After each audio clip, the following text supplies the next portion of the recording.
And 1. Feminism on either side of the house does not need to be tied to a monetary value to be valuable. But on side opposition, it does. And just by virtue of the fact that there is that narrative and there is that practice in status quo is enough of a justification to say that it's probably harmed the feminist movement a lot more than it has helped. Why? Because side opposition seems to be really obsessed with this idea of being incredibly capitalistic, at the point in which they want to pump more and more quantity of feminist content. They want the algorithm to promote and prioritize girl boss content. And they want to pump out merch and things that the average person can consume that allows them to feel fulfilled and part of the movement. Why is this bad?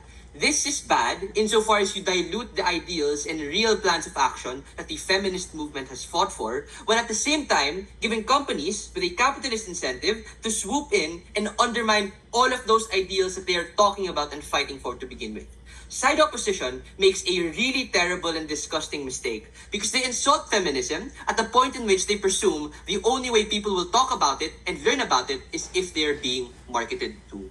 A lot of responses to make sure LO's arguments don't live past the speech. 1. LO has a problem-solution mismatch. LO seems to think that the commodification is the reason why societal issues that women have faced has been put to the forefront. Don't let his random examples fool you, right? Because he didn't actually prove the burden. He never explained how explicitly, through marketing, through selling, to giving it a price of commodification, is able to lead you to all of the benefits that they give as a consequence of their impacts. Because first wave feminism didn't really need commodification. They had a voice. They already had all of those things that allowed them to push for reform and push for change. Absent commodification, all of the things that LO's talked about still probably would have continued. It really hasn't been proven, at least to that extent. 2. LO talks about how brands celebrate diversity of all women. We think that a lot of these are surface level and tokenistic, and that is a harm, okay? Because LO just seems to think, that's not that bad.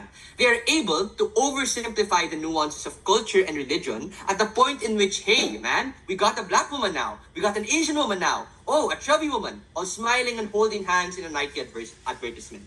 Even if they mean well, it creates an illusion of representation, but it reduces the discussion of solely just diversity for the sake of it. Sure, it is a start, but the standards of beauty, even if diverse, are all dictated by men and conservatives who own those companies and who have all of that leverage. 3. Opposition paints a perfect picture of the problem. Corporations are disingenuous and tokenistic. They use ideologies for their own benefit. They empower structures that only further harm women. Also, note that this is a retroactive debate. The extent of harm that has already been created by these commodified ideologies exists and is so widespread and intense that whatever weak, tokenistic pushes of intersectionality exist today, they are unable to make up for that harm. What does it mean to say that this is disingenuous? 1. The standard of success is said to be financial and material. Reaching the top of the corporate ladder, a path strife with barriers that women of color or religious minorities are rarely able to actually share in. At the end of the day, it takes more than a cute slogan or a trendy video to institute the necessary social change to actually get women into the top. That is what opposition wants to champion. We think that is probably not going to help the feminist movement. It certainly hasn't so far. Before my extension, sure, go, PY. So what's the counterfactual then, if the status quo is so problematic? The counterfactual on our side is absent commodification, you still probably would have all of those feminist movements to be able to have a voice. And yeah, we agree with the trade-off, right? It might not be as much quantity, but the quality of the movement and the quality of the ideology that the feminist movement is able to provide is a lot better. Why? Extension. Commodification leads to worse forms of activism and shifts the responsibility of change to be a lot more individualistic and why it's bad. What's the mech? The first mech is on incentive and capacity. All of this girl boss content and all of the major brands that use feminism as a means of companies to be able to sell their products have both incentive and capacity to exploit this particular narrative for the biggest possible chances of profit. They have incentive insofar as they tie themselves to the average person, what they generally agree with, and they can use it as a shield to be able to protect and genuflect. And they have a capacity insofar as they are likely to produce this on a mass scale if you wish to believe that opposition is true and that their claims ought to stand in the round. Why then is this something comparatively worse off? This is comparatively worse off for two reasons. A. You give people an easier and more palatable and less effective means of showcasing your support. E.g., feminism is now empowerment slogans you see on a t-shirt or a TikTok from a content creator that you see that immediately gets skipped.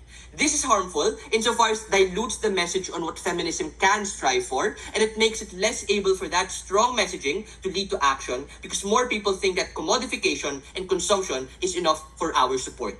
B. This is able to mask the exploitation of the very women that opposition wants to protect. Because let's be clear, all of this merch and all of the things that allow for you to buy that girl boss bag or that girl boss shoes comes from the underpaid labor of a woman in like Bangladesh who does not get the proper compensation for the work she puts in. Note, this isn't canned argumentation, right? This is explicitly because it is actively hypocritical of the messaging that side opposition puts forth. It's not empowerment, it's hypocrisy. The second mechanism is on messaging. Because let me explain the narrative of this commodification and how it shifts things. Commodification explicitly tells these women not to change the system, but to adapt and lean into the system which has harmed them. Why is this bad? It is bad because you sustain the very obstructive structures that has led to countless women in the past not having the right opportunities, right? E.g., it reinforces the stereotype that all a woman has to do is play within the rules of the system and they'll be happy. This is disgusting. But secondly, and more importantly on a practical level, the commodification and message it puts forth shift the responsibility away from things like collective action and policy reform into an individual form of responsibility. Because now, women are girl bosses. They ought to be held accountable for fixing the system. They have to do everything on their own because that is the message put forth. And unfortunately, not everyone can do that. And when that happens, it literally is able to make you feel a lot worse off about yourself. Weighing this is precisely what leads to these women being stuck between a rock and a hard place. If you showcase a diversity, you're actively contributing to a system that at best uses your identity as a black or Muslim woman to be a source of profit. But at the same time, all of this pressure is now insurmountable given you have to live up to the idealistic standards that LO explained in his speech. For all of those reasons, absent commodification, you'd still have feminism just to a lot lesser degree of all of the harms that we talked to you about. Proud to propose.